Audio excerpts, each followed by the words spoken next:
vacation to Malaysia starts from rupees 24,999 only with GT Holidays, South India's #1 travel brand. Taste Daily. Taste the Daily. GOAT படத்துக்கு banner வச்சா என்ன வைக்காட்டின்னு வைக்கிறது இவங்க பெரிய படம்னு காட்டுறதுக்காக வைக்கிறார்களே தவிர படம் தன்னுடைய பலத்தில் அது ஓடும். இது எம்ஜிஆர் காலத்தில் கருணாநிதி செய்தது தான். கருணாநிதியினுடைய ஸ்போக்ஸ் பர்சன் முத்து உலகம் சுற்றும் வாலிபன் படம் வெளிவராது, வந்தால் நான் சேலையை கட்டிக்கொள்வேன் என்று மதுரை மேயர் முத்து சொன்னார். அந்த படம் பெற்ற வெற்றி அவ்வளவு பெரிய வெற்றி, இது கருணாநிதி தேடி கொடுத்த வெற்றி என்று எம்ஜிஆர் சொன்னார். பிறகு முத்துவுக்கு சேலையாக அனுப்பி குமித்து விட்டார். நீ எந்த சூத்திரத்தை ஃபார்முலாவை பயன்படுத்தி உங்களுடைய அப்பன் தோற்றுறாரோ அதே ஃபார்முலாவை பயன்படுத்தி நீ இப்பொழுது தோற்க போகிறாய். கேட்பதற்கு ஒரு தகுதியான கேள்விகளே இல்லை. உன்னுடைய மாநாட்டுக்கு எவ்வளவு நாற்காலிகள் போடுவாய், எவன் மைக் செட்டு போட போகிறான், அவனுடைய முகவரி என்ன, தண்ணீரை பாட்டில் கொடுப்பாயா டேங்கர் வைத்து கொடுப்பாயா, இதெல்லாம் ஒரு கலெக்டர் கேட்க வேண்டிய கேள்வியா? அவனவன் தண்ணீர் கொண்டு வருவான். இப்பொழுது உனக்கு என்ன பிரச்சனை? மைக் இல்லையா, நாங்கள் வெறும் வாயில் பேசுவோம், உனக்கு என்ன வந்தது? எத்தனை நாற்காலிகள் போடுவோம்? நாற்காலியில் உட்கார மாட்டாங்க, தரையில் உட்கார்ந்து கொள்வோம். நான் கேட்கிறேன், இது போன்ற கேள்விகள் நீ மாநாடு நடத்தப்பட்ட போது எப்பொழுதாவது 50 ஆண்டு 70 ஆண்டு அரசியலில் கேட்கப்பட்டதுண்டா?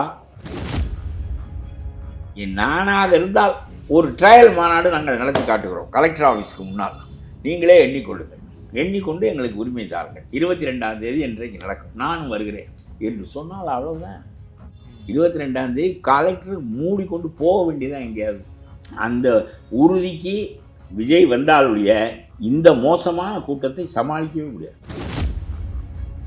நீ வலிமையாக ஸ்டாலினை எதிர்கொள்ளக்கூடியவன் என்பதை நிலைநாட்ட வேண்டுமென்றால் 23ஆம் தேதி மாநாடு நடந்தே தீரும். நீ விரும்பினால் இந்த பொட்டலில் நடத்துகிறோம், விரும்பாவிட்டால் எங்களுக்கு தெரிந்தபடி நடத்தி கொள்கிறோம். என்ன ஒன்று தூக்கி உள்ளே வைத்து விடுவாயா? என்ன 1.5 லட்சம் பேரையும் வச்சிருக்கிறாயா சிறை முழுவதுக்கும் செய்து விடுவாயா? நீ சமூக வலைதளத்தில் பேசுகிறவங்க விஜய் மட்டும் என்ன யோக்கியமா? ஒரு விஜய் ஒரு படம் ரிலீஸ் ஆச்சுன்னா ஒரு டிக்கெட் விலை எவ்வளோக்கு விற்குது, அவர் மேலே இன்கம் டேக்ஸ் ரைடு வந்தது, லண்டனில் முதலீடுகள் இருக்குது அப்படின்னு அவர் மேலே இப்போ வரத்துக்கு முன்னாடியே அடுக்கடுக்கான குற்றச்சாட்டுகளை சொல்கிறாங்க. இதுதான் பேசுவார்கள். இது எம்ஜிஆரை பார்த்து பேசப்பட்ட பேச்சுக்கள் தான். இது ஒன்றுமே புதிதில்லை. இப்பொழுது 20-25 வருடத்துக்கு முன்பு திமுக என்ன செய்தது என்பதை மறுபடியும் பழைய முரசொலியை பார்த்து தெரிந்து கொண்டு இப்பொழுது மறுபடியும் பேசுகிறார். ஆனால் எம்ஜிஆர் வலிமையை மெய்ப்பித்தார். இவர் எவ்வளவுக்கு நிற்கிறார் என்பதை இவர் காட்ட வேண்டும். ஆதன் தமிழர்களுக்கு அன்பு வணக்கம். இந்த சிறப்பு நேர்காணலில் நம்முடன் இணைந்திருக்கிறார் தமிழ்நாடு தன்னுரிமை கழக தலைவர் பழகற்பை அவர்கள். வணக்கம். விஜய் மாநாடு தொடர்பான செய்திகள் பார்த்துட்டே இருக்கோம். ஆனால் இப்போ வந்துட்டு இருக்கக்கூடிய வேறு செய்திகள் என்ன அப்படின்னா, விஜயோடைய அந்த கோட் படத்துக்கு திரையரங்குகளில் பேனர், பெரிய பெரிய பேனர் வழக்கம் போல அவங்க ரசிகர்கள் வைக்கிறதுக்கு லோக்கல் இருக்கக்கூடிய அதிகாரிகளால் எதிர்ப்பு தெரிவிக்கிறது, அப்புறம் சிறப்பு காட்சிகள் உள்ளிட்ட பல்வேறு விஷயங்கள் அவருக்கு நெருக்கடியாக போகுது. மாநாடு சம்பந்தமாகவும் கிட்டத்தட்ட 21 கேள்விகளை கேட்டுக்கிறாங்க. இதெல்லாம் எதை காட்டுது? ஆனால் நான் ஒன்று சொல்கிறேன், இதெல்லாம் ஏற்கனவே அப்பா பண்ண அரசியல் தான், இதில் ஒன்றும் புதுமை இல்லை. கோட் படத்துக்கு பேனர் வச்சா என்ன வைக்காட்டின்னு வைக்கிறது இவங்க பெரிய படம்னு காட்டுறதுக்காக வைக்கிறார்களே தவிர படம் தன்னுடைய பலத்தில் அது ஓடும், நடிகருடைய பலத்தில் மதிப்பில் ஓடும். இது எம்ஜிஆர் காலத்தில் கருணாநிதி செய்தது தான். உலகம் சுற்றும் வாலிபன் படம் வெளிவராது, வந்தால் நான் சேலையை கட்டிக்கொள்வேன் என்று மதுரை மேயர் முத்து சொன்னார். கருணாநிதியினுடைய ஸ்போக்ஸ் பர்சன் முத்துவாக இல்லை, பேசியா அதை என்று சொன்னால் அவர் பேசுவார். பிறகு முத்துவுக்கு சேலையாக அனுப்பி குமித்து விட்டார். பிறகு முத்துவே ஒரு கட்டத்தில் எம்ஜிஆரிடம் வந்து விட்டார். அது ஒரு பக்கம் கிடக்கட்டும். உலகம் சுற்றும் வாலிபன் ஒரு விளம்பரம் இல்லாமல், ஒரு சுவரொட்டி ஒட்டப்படாமல், சுவரொட்டி ஒட்டப்பட்டாலும் அந்த தியேட்டருக்காரனுக்கு நெருக்கடி கொடுத்து விடுவார்கள் என்று எதுவுமே ஒட்டப்படாமல் ரொம்ப ரகசியமாக அந்த படம் திடீரென்று காலையில் பார்த்தால் மார்னிங் ஷோ ஓடிக்கொண்டிருக்கிறது என்று வாய்மொழி மூலமாக அந்த செய்தி பரவி அந்த படம் பெற்ற வெற்றி அவ்வளவு பெரிய வெற்றி, இது கருணாநிதி தேடி கொடுத்த வெற்றி என்று எம்ஜிஆர் சொன்னார். ஆகவே இதை மறுபடியும் கோட்டுக்கு செய்ய போகிறார்கள். நீ எந்த சூத்திரத்தை ஃபார்முலாவை பயன்படுத்தி உங்களுடைய அப்பன் தோற்றுறாரோ அதே ஃபார்முலாவை பயன்படுத்தி நீ இப்பொழுது தோற்க போகிறாய். எம்ஜிஆர் அளவுக்கு ஒருவாறு வரமாட்டார் என்பதெல்லாம் ஒரு பக்கம் கிடக்கட்டும். ஆனாலும் கூட நான் சொல்லுகின்றேன், இது பழகி நீங்கள் தோற்ற ஃபார்முலா. இதை மறுபடியும் எடுப்பதிலே பயனில்லை. எந்த ஒரு மனிதனையும் அப்படி நிறுத்த முடியாது. ஏனென்றால் ஏற்கனவே நீங்கள் மக்களிடம் எந்த மதிப்பையும் பெற்றிருக்கவில்லை.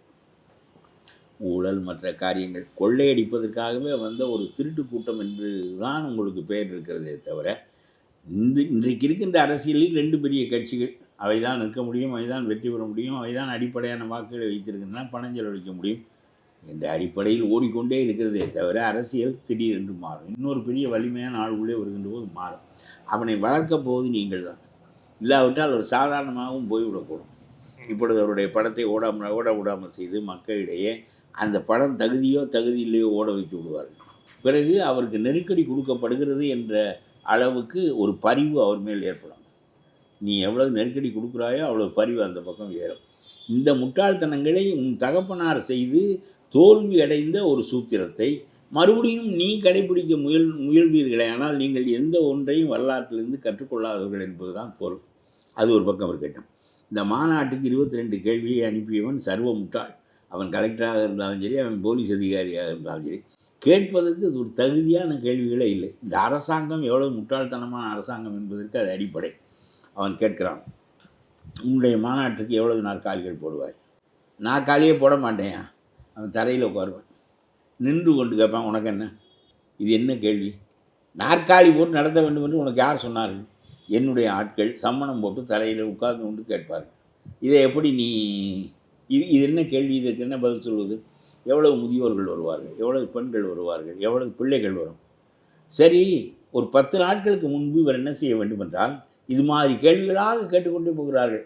எவன் மைக் செட்டு போட போகிறான், அவனுடைய முகவரி என்ன? எவன் உனக்கு இடம் கொடுத்துருக்கிறான், அவனுடைய முகவரி என்ன?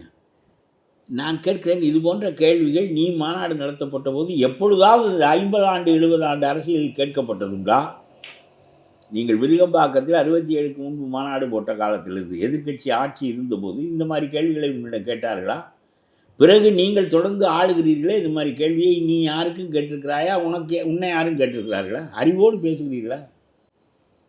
இது மாதிரி கேள்விகளெல்லாம் நிற்குமா கோர்ட்டுக்கு போனால்? இல்லை, இன்றைக்கு இல்லாவிட்டால் நாளைக்கு அவன் கோர்ட்டுக்கு போய் இதை பெற்று விடுவான். நான் கேட்கிறேன், எவ்வளவு கேவலமாக முட்டாள்தனமாக நீங்கள் கேட்கிறீர்கள் என்று மக்கள் நினைக்க மாட்டார்களா? எவ்வளவு பேர் வருவார்கள், எவ்வளவு நாட்கள் விடுவார், முதியோர் யார், இளையோர் யார், எண்ணி வா. நான் ஒரு நாளைக்கு வேண்டுமானால் ட்ரையல் கான்ஃபரன்ஸ் நடத்துகிறேன். 23ஆம் தேதி உண்மையான மாநாடு நடக்கும். விஜய் இதெல்லாம் தைரியமாக செய்ய வேண்டும். அவர் சொல்ல வேண்டும், 12ஆம் தேதி என்றைக்கு கலெக்டரை கணக்கு பார்க்க விரும்புகிறார், எத்தனை பேர் வருவீர்கள் என்று கேட்கிறார், முதியவர்கள், பெண்கள் எண்ணிக்கை எல்லாவற்றையும் தெரிந்து கொள்ள வேண்டும் என்கிறார். அத்தனை பேரும் மாநாட்டுக்கு 2 லட்சம் பேர் வருவீர்கள் என்றால் 2 லட்சம் பேரும் விக்கிரவாண்டியில் கலெக்டர் அலுவலகத்தில் விழுப்புரத்தில் விக்கிரவாண்டியில் அவ்வளோ பேரும் வண்டிகளை எடுத்து கொண்டு வந்து சேருங்கள். அவர்கள் எண்ணி முடித்த பிறகு நாம் மாநாட்டை முடிவு செய்து கொள்ளலாம்னு சொல்ல தமிழ்நாடு கலங்கி போய்விடும். செய்வதற்கு அவருக்கு துணிவு வேண்டும்.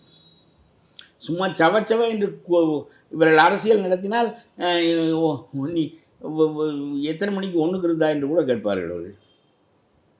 டாய்லெட்டு இதெல்லாம் உன் வேலையா? தண்ணீரை பாட்டில் கொடுப்பாயா, டேங்கர் வைத்து கொடுப்பாயா? இதெல்லாம் ஒரு கலெக்டர் கேட்க வேண்டிய கேள்வியா? அவனவன் தண்ணீர் கொண்டு வருவான். இப்போ உனக்கு என்ன பிரச்சனை? வரும்போது அவனவன் தண்ணீர் கொண்டு வருவான். நாற்காலி போட மாட்டான், தரையில் உட்கார்ந்து கொள்வான். எத்தனை முதியோர்கள் வேண்டுமானால் நான் வர சொல்கிறேன், எண்ணிக்கொள். ஒரு 10 நாளைக்கு முன்னாடியே ஒரு ட்ரையல் மாநாடு நடத்துகிறேன். அந்த கூட்டம் எவ்வளோ வருகிறது என்று பாரு. எல்லாம் ஹைவேஸ் எல்லாம் குலுங்கி போய்விடும். 2000 வண்டிகள் 4000 வண்டிகள் மாநாட்டுக்கு வரும் என்றால் ட்ரையல் கான்ஃபரன்ஸ் என்று போடு. இந்த trial conference to show our strength to the collector நடத்து. கலெக்டர் ஆஃபீஸ் எல்லாம் எதுக்கு தாங்கும்? 10,000 பேர் தாங்குமா கலெக்டர் ஆஃபீஸு? 1.5 லட்சம் பேரை நீ கொண்டு வந்து சேர்த்தால் என்ன ஆகும்? ஹைவேஸ் 3 நாளைக்கு மூட வேண்டும். அதுக்கு பிறகு இந்த அரசாங்கமே நிற்காது. அவன் முட்டாள்தனமாக கேள்வி கேட்கிறான் அந்த கலெக்டரும் அந்த போலீஸ் அதிகாரியும் என்றால் இந்த அரசு முட்டாள்தனமாக கேட்க வைக்கிறது என்று சொன்னால் அதற்கு தைரியமாக பதில் சொல்வதற்கு உனக்கு இருக்க வேண்டும். சும்மா கோர்ட்டுக்கு போய் எதற்காக கோர்ட்டுக்கு போக வேண்டும்? நான் உனக்கு என்ன வேண்டும்? எண்ணிக்கை தானே வேண்டும். நான் ஒரு ட்ரையல் கான்ஃபரன்ஸ் நடத்தி காட்டுகிறேன், எண்ணிக்கையை பார். இப்பொழுது 23ஆம் தேதி மாநாடு. நீ தருவது தராது அப்புறம் இருக்கட்டும். நீ கேட்கிற எல்லா கேள்விகளுக்கும் நாங்கள் விடை சொல்கிறோம். நான் 4 மைக்கு தான் கட்டுவேன், உனக்கு என்ன பிரச்சனை? நான் 4000 மைக் கட்டுவேன், உனக்கு என்ன பிரச்சனை? அவன் இடம் தருகிறவன் உறுதியாக இருக்கிறான், அதோடு முடிந்தது. அவன் யார் என்று உனக்கு தெரியும், அவ்வளோதான். இது என்ன? இதெல்லாம் கேள்விகள் வந்து நாற்காலி எத்தனை போடுவாய், கோக்காலி எத்தனை போடுவாய் என்பதெல்லாம் என்ன? எவ்வளவு வண்டி வரும், எவ்வளோ வண்டி வருது காட்டுகிறோம் பார். அதெல்லாம் விஜய் செய்வாரா என்று எனக்கு தெரியாது. விஜய்க்கு யோசனை சொல்கிறவன் யார் என்று எனக்கு தெரியாது. ஆனால் சொல்லுகிறேன், இது மாதிரி ஒரு ட்ரையல் மாநாடு மட்டும் அவர் நடத்தி காட்டினால் பிறகு விஜயினுடைய பக்கமே திரும்பி பார்க்க மாட்டார். ஒரு 2 மாநாடு நடத்து. 12ஆம் தேதி ஒரு மாநாடு, 23ஆம் தேதி ஒரு மாநாடு, 12ஆம் தேதி மாதிரி மாநாடு, கலெக்டருக்கு கணக்கு காட்டுவதற்காக மாநாடு. அதுக்கப்புறம் நீ மறுபடியும் இதற்கு பிறகு நாடே அப்படியே என்ன ஆகும்? 2 வழி தான் போவதற்கு, 2 வழி தான் வருவதற்கு. 2000 வண்டிகள் வருவார்கள், இந்த பக்கம் இருந்தும் அந்த பக்கம் இருந்தும். வழக்கமாக நான் அந்த ஹைவேஸில் தான் போய்கொண்டே இருக்கிறேன். வழக்கமாக ட்ரக்குகள் அவை இவை எல்லாம் இவற்றின் காரணமாகவே அந்த சாலை போதுமான சாலை இல்லை. யாருமே இந்த ட்ரிச்சி ட்ரங்க் ரோடு என்று சொல்வார்கள் அந்த கால ஈஸ்ட் கோஸ்ட்டு இல்லை, ஈஸ்ட் கோஸ்ட் வேறு, இதுக்கு என்னமோ ஹைவேஸ் ட்ரங்க் ரோடு என்று அந்த காலத்தில் ஒரு பேர் உண்டு. அந்த ட்ரங்க் ரோடு முந்தி ஒரு வழி 1 இப்பொழுது 2 இதெல்லாம் தாங்காது. இப்போவே தாங்கவில்லை. வந்து நடத்தி காட்டு. ஹைவேஸில் எல்லாம் மாநாடு நடக்கிறது. ஒழுங்காக விட்டால் அவனவன் வந்து வளைந்து போய்விடுவான், கொஞ்ச நேரம் தடுமாறும். அப்படியும் மாநாட்டுக்கு வருகின்ற நேரத்திலும் கலைந்து செல்லுகின்ற நேரத்திலும் எல்லா போக்குவரத்தும் நின்றுவிடும், எல்லா டோல்கேட்டும் உடைந்து போய்விடும். அவன் கதவை தூக்கி வைத்து விடுவான், ஒரு இடம் காசு வாங்க முடியாது. அவன் போய் இடித்து விட்டு போய்விடுவார்கள். அதனாலே இந்த முட்டாள்தனத்தை நீ செய்கிறாய் என்றால் சீப்பை ஒழித்து வைத்தால் திருமணம் நிற்கும் என்று நம்புகிற ஒரு முட்டாள்தனமான அரசாங்கம் இது. அதனால்தான் இதை பற்றி திருமணத்தன்றைக்கு சீப்பை நாங்கள் ஒழித்து வைத்து விட்டோமே, எப்படி நீ சீவி கொள்வாய், திருமணம் செய்து கொள்வாய்? பரட்ட தலையோடு ஒரு திருமணம் செய்து கொள்வோம், உனக்கு என்ன? அந்த உறுதிக்கு விஜய் வந்தாலுடைய இந்த மோசமான கூட்டத்தை சமாளிக்கவே முடியாது.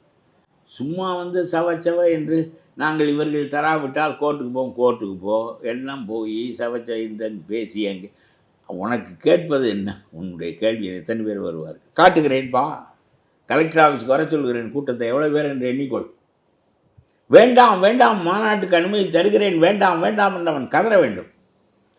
ஒன்றும் நடக்காது. கலெக்டர் ஆஃபீஸ் இயங்காது, ரோடு இயங்காது, சாலை இயங்காது, எதுவும் இயங்காது. ஏனென்றால் வருகிறவர்கள் 10,000 பேர் 5,000 பேர் இல்லை, 1 லட்சம் 1.5 லட்சம் பேர் ஒரு சாலையில் 2 அந்த பக்கம் இருந்து வர வேண்டும், இந்த பக்கம் இருந்து செல்ல வேண்டும். இங்கிட்டிருந்து செல்வர்கள் குறைவு, 2-3 மாவட்டங்கள் தான் இந்த பக்கம். அந்த பக்கம் இருந்து வருகிறவர்கள் சேர்ந்த கன்னியாகுமரி வரையிலும், கோயம்புத்தூர் வரையிலும் எல்லாம் வந்து உளுந்தூர்பேட்டையில் தான் கூடுவான். விழுப்புரத்துக்கு அப்புறம் நாசமாகிவிடும். காலையில் மாநாட்டுக்கு வர வேண்டியதெல்லாம் சாயந்தரம் தான் வருவான். நான் இப்பொழுது சொல்லுகிறேன், அந்த மாதிரி ஒரு கூட்டத்தை கலெக்டருக்கு முன்னால் காட்டிவிட்டு 3 நாள் தமிழ்நாட்டை மூடிவிட்டு பிறகு மாநாடு நீ நடத்தாமல் வெற்றி விட்டுவிடும். இந்த அளவு ஊக்கத்தோடு இருந்தால்தான் எம்ஜிஆர் மாதிரி தைரியமாக உலகம் சுற்றும் ஆய்வுனுக்கு போஸ்டரே ஒட்டாமல், எதுவும் பேனர் வைக்காமல், எதுவும் செய்யாமல் திடீரென்று காலையில் மார்னிங் ஷோ ஓடிக்கொண்டிருக்கிறது என்ற செய்தியை நான் என் காதால் கேட்டேன். என்னடா ஒன்றுமே காண, என்னடா சொல்லுகிறீர்கள்டா? மார்னிங் ஷோ தங்க தியேட்டரில் ஓடிக்கொண்டிருக்கிறது என்றுங்க. அப்புறம் பார்த்தால் மத்தியானம் சாயங்காலமாக எக்குகிறது கூட்டம். அதுதான் கருணாநிதியினுடைய முதல் தோல்வி. உனக்கு நாங்கள் உன்னுடைய படத்தை ஓட்ட விடுவோவா என்று, அதிகாரம் எங்கள் கையில் இருக்கிறது, ஓட்டி விடுவாயா என்று. ஓடியது, உன்னை மீறி ஓடியது. பிறகு நீ ஓடினாய், 14 ஆண்டுகள் ஓடிக்கொண்டே இருந்தாய்.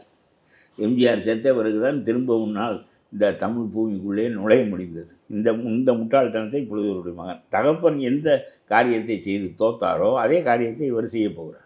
இதெல்லாம் என்ன அரசியல் என்று எனக்கு புரியவில்லை.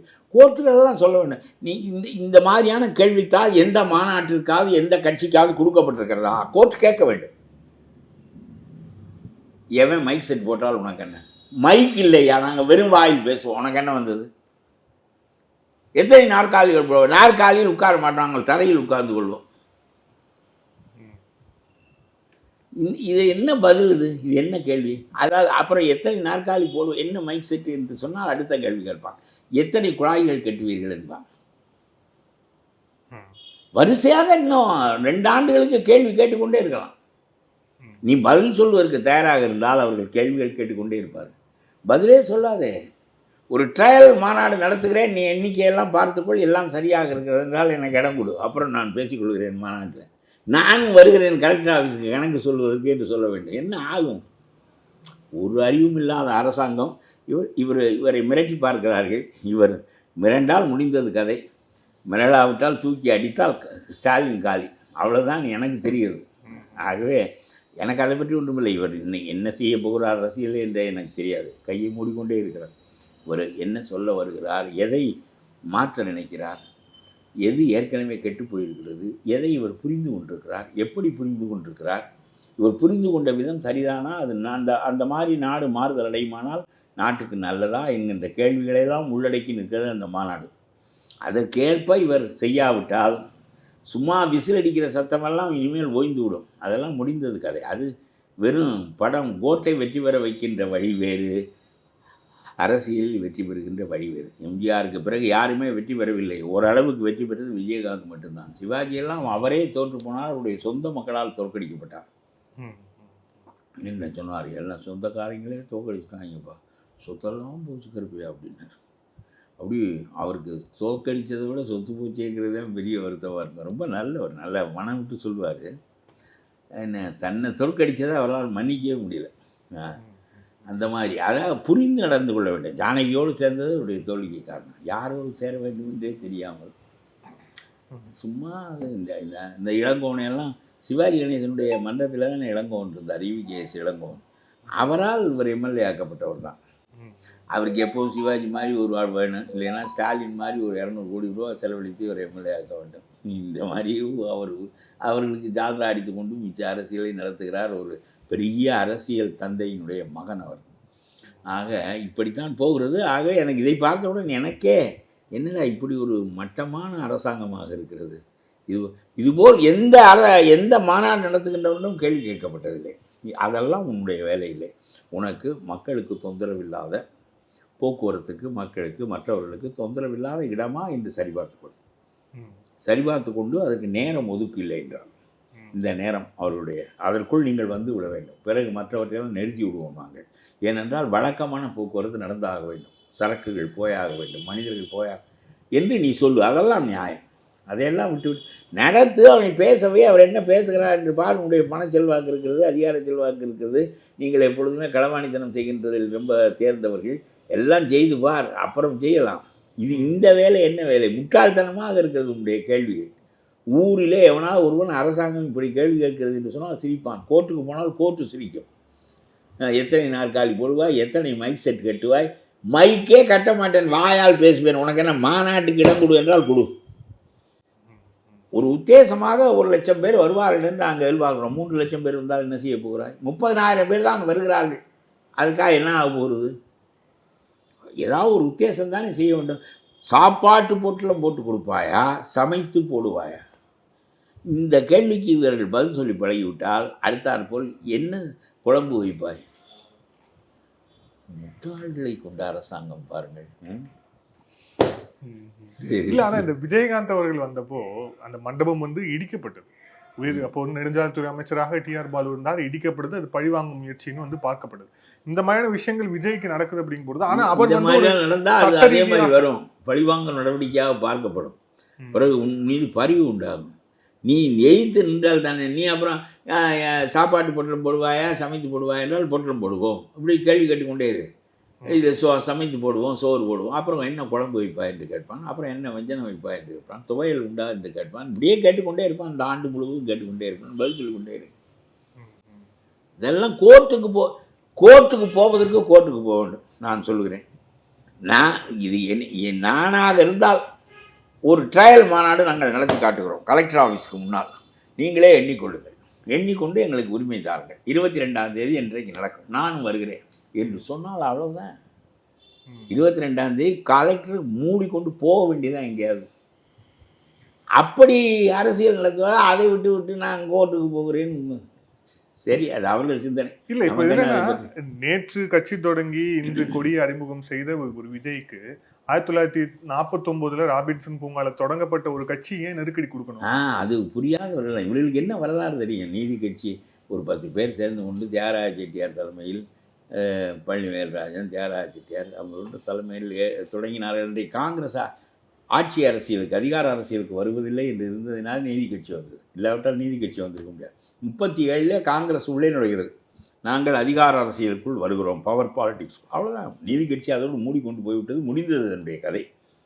காங்கிரஸ் வருகிறேன் என்று சொன்ன அன்றைக்கே அது முடிந்தது. அப்புறம் ராஜாஜி ஆண்டார். பிறகு பதவியை தூக்கி எறிந்துவிட்டு வெளியே வந்தார். பிறகு 67 வரையிலும் இந்த காங்கிரஸை அகற்ற முடியவில்லை. இவர்கள் ராபின்சன் பூங்காவிலே இந்த மாநாட்டை நடத்திய போது மழை பெய்தது. அந்த மழையோடு வேகமாக அண்ணா பேசிவிட்டு நம்ம தொடங்கிவிட்டோம், மழையோடு பேசிவிட வேண்டும் என்று ஒரு 15 மணித்துளி அண்ணா பேசிவிட்டு அவர் அன்றைக்கு தான் அவர் சொன்னார், கண்ணீர் துளிகளோடு நாங்கள் கழகத்தை தொடங்குகிறோம் என்று சொன்னார். அதனால் பெரியார் வாழ்நாள் முழுவதும் அவர்களை கண்ணீர் துளிகள் என்று தான் கூப்பிட்டார். ஏடா கட்சி நடத்துகிற போது எதுக்கடா கண்ணீர் விடுகிறாய்? அது அவருடைய நக்கல். கட்சி நடத்த போகிறாய், எதிர்த்து நடத்த போகிறாய், நடத்து, அதுக்கு என்ன கண்ணீர் விடுகிறாய் என்று கண்ணீர் துளி பசங்கள் என்று 67 வரையிலும் சொன்னார். 67 ஆட்சிக்கு வந்து இவர்கள் போய் கும்பிட்டு விழுந்து விட்டு வந்த பிறகு சரி சரி பரவாயில்லை, எனக்கும் அதிகாரத்தில் இருக்கவனை தான் பிடிக்கும், உனக்கும் என் மீது மாறாத மதிப்பு இருப்பது மகிழ்ச்சி என்று சேர்ந்து கொண்டார். அதுவரை முதல் நாள் வரையிலும் அந்த தேர்தலில் அண்ணாவை தோற்கடிப்பதற்கு பிரச்சாரம் செய்கிறார் பெரியார். இந்த கண்ணீர் துளி பசங்களுக்கு ஓட்டு போட்டால் நாட்டை விற்று விடுவார்கள் என்று சொன்னார். ஆனால் அண்ணா அப்படிப்பட்ட மனிதர் இல்லை, கருணாநிதியிடமிருந்து தான் அது தொடங்குகிறது என்றாலும். ஆகவே இவ்வளவெல்லாம் பாடுபட்டு ஒரு கட்சியை தொடங்கி நாம் வந்தோமே. மாநாடு என்ன, ராபின்சன் பூங்காவில் ஒரு பொதுக்கூட்டம், இதுதான் இவருடைய கட்சி தொடங்கிய மாநாடு. இவர் எத்தனையோ லட்சம் பேரை கூட்டுவேன் என்று சொல்லுகிறார், அவர் வெறும் ஒரு பொதுக்கூட்டம். அந்த பொதுக்கூட்டம் ராபின்சன் பூங்காவில் நடந்தது. கொஞ்சம் பேர் அந்த கூட்டத்தை கேட்டிருப்பார், அதுவும் மழை. இப்படியெல்லாம் கட்சி தொடங்கி அந்த கட்சி வளர்ந்து ஆட்சிக்கு வர முடிகிறது, நீங்கள் பாரம்பரியமாக ஆள முடிகிறது என்கின்ற போது இவர்களை போன்றவர்கள் இதற்கு நீங்கள் இடையூறு விளைவிக்கிறீர்கள். அது ஒரு நல்ல நிலை இல்லை. இல்லை, இதுல என்னன்னா இப்போ விஜய்க்கு கொடுக்கப்படக்கூடிய நெருக்கடி அப்படி எதுக்காக அப்படின்னு ஒரு கேள்வி கேட்குறாங்க. குறிப்பா வந்து அதாவது அவர் வந்து சிறுபான்மை வாக்குகளை எடுத்துடுவார் அப்படிங்கிற பயமா, இல்ல உதயநிதிக்கு அவர் பிரச்சனையா இருப்பார் அப்படிங்கிறது பயமா, இல்ல இளைஞர்கள் அவர் பின்னாடி போயிடுவாங்கிறது பயமா? எல்லாம் ஒரு பேச்சு கிடையாது. திமுகவுக்கே அவர் threatened to DMK it self.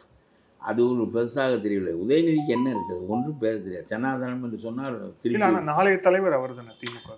நாளைய தலைவர் ஓடாது. இந்த ஸ்டாலின் காலத்தோடு திமுக முடிந்து விடும் என்பது என்னுடைய கருத்து. தாக்கு பிடிக்க மாட்டார்.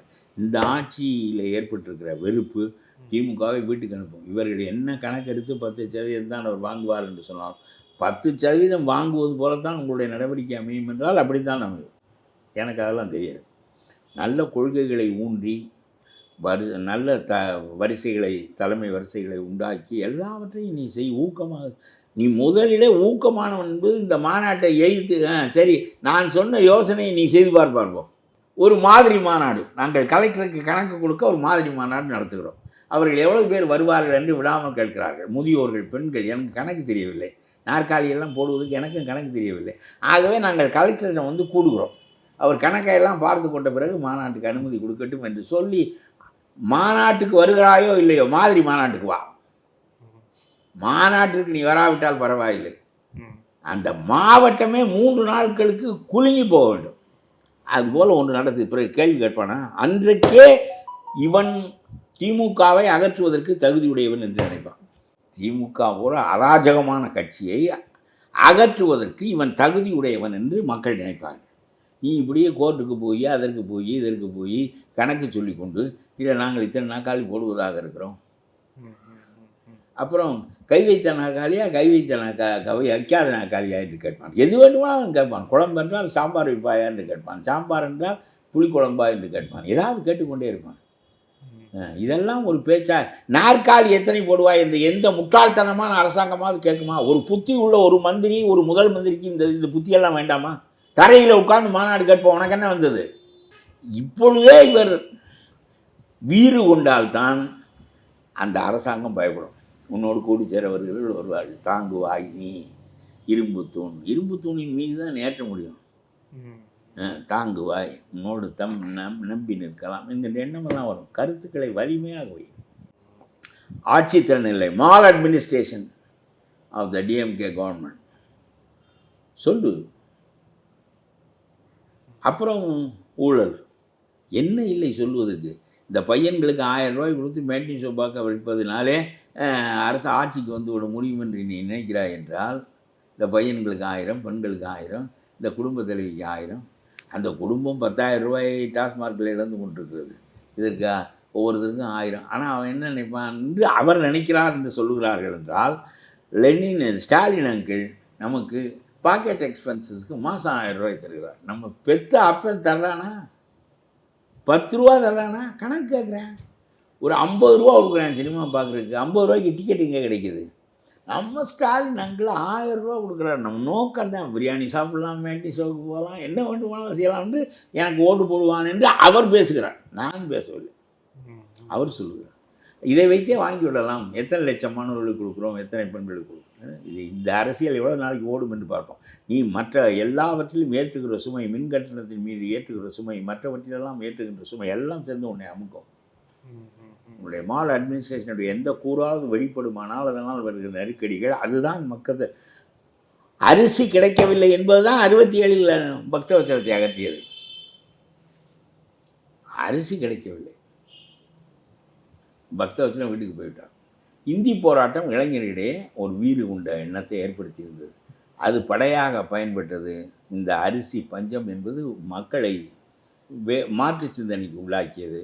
பக்தவச்சலம் வீட்டுக்கு போனார். அதற்கு பிறகு இன்றைக்கு வரையிலும் காங்கிரஸ் ஆட்சிக்கு வர முடியவில்லை. ஒரு தப்பு போதும். இதெல்லாம் இவர் 100 தப்பு செய்வார். இதுல ஆர்எஸ் பாரதி அவர்கள் பேர் குறிப்பிடாம வந்து இன்னைக்கு எல்லா நடிகர்களும் எம்ஜிஆர் ஆக முடியாது.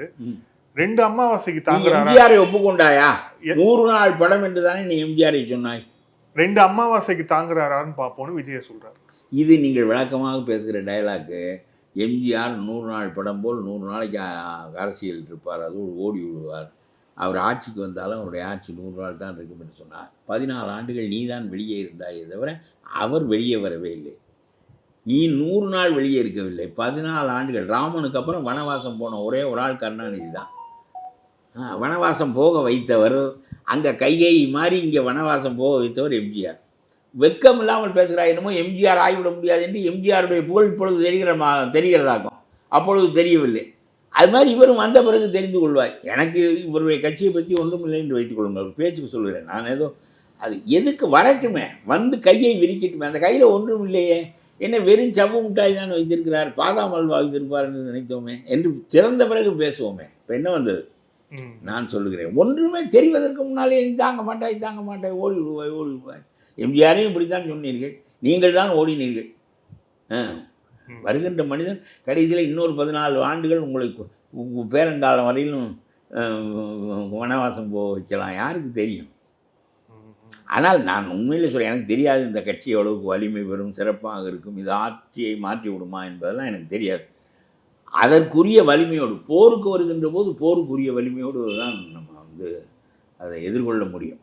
அதனாலே மன ஊக்கத்தோடு இவனுக்கு அஞ்சாமல் தூக்கி எறிந்து கொண்டு அவன் போகின்ற வழியிலே நம்ம போய் இந்த அவன் கெஞ்சி மாநாட்டை நடத்து, நான் 2 மணி நேரம் டிராஃபிக்கை நிறுத்தி கொள்ளுகிறேன், அவன் கதற வேண்டும், எப்படியாவது பண்ணி விட்டு போ என்று அவனை கதற வைக்காமல் நீ கேள்விக்கு பதில் எழுதி கொண்டு பள்ளிக்கூடத்து பையன் மாதிரி கோர்ட்டுக்கு போய் கொண்டு, கோர்ட்டு என்ன கோர்ட் அதுக்கு நாள் இருப்பான், பிறகு அவர் பதில் சொல்லுவான். ஏன் இவர் சொன்னதெல்லாம் நீங்களும் தான் இந்த கேள்விகளுக்கு பதில் சொன்னால் என்னென்று கூட கோர்ட்டில் கேட்பான். எனக்கு என்னவோ நீ வலிமையாக ஸ்டாலினை எதிர்கொள்ளக்கூடியவன் என்பதை நிலைநாட்ட வேண்டுமென்றால் 23ஆம் தேதி மாநாடு நடந்தே தீரும். நீ விரும்பினால் அந்த பொட்டலில் நடத்துகிறோம், விரும்பாவிட்டால் எங்களுக்கு தெரிந்தபடி நடத்தி கொள்கிறோம். என்ன ஒன்று தூக்கி உள்ளே வைத்து விடுவாயா?